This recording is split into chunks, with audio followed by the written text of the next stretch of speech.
visited a mosque in Turkey.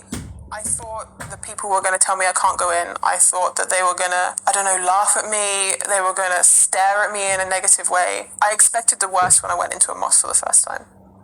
Have you ever experienced something that led you to Islam? I always had a bad relationship with alcohol. So when I was 8 years old, my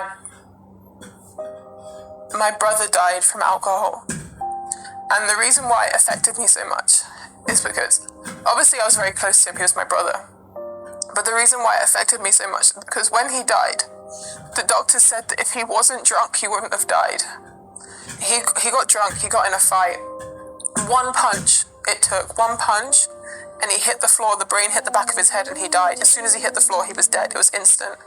But the doctor said if he wasn't drunk, he would have tensed for that punch and he wouldn't have died. That was the reason. So if he hadn't been drinking, he wouldn't have died. So I always had a problem with alcohol. And after his death, I was very young, but my family, they didn't understand the negative impacts of alcohol. They actually carried on drinking. They drank more than they used to. My dad went to pubs even more. I saw him even less. He was always at the pub. And through him going to the pub, my dad then met a 15-year-old girl who he left my mum for.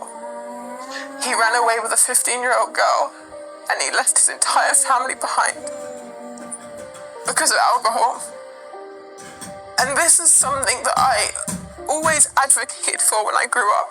Because my entire family split in half over the course of a year. This all happened in a year. It was me, my dad, my brother, and mum. And then that was it. Half was gone. I never saw my dad again. Half was gone. It was me and my mum.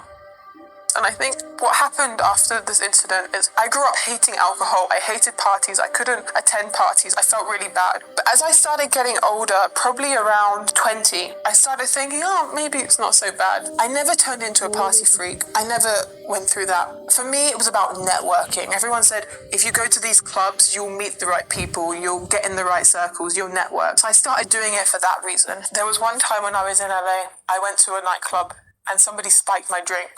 And that same night, I ended up in hospital because somebody tried to kidnap me, pretty much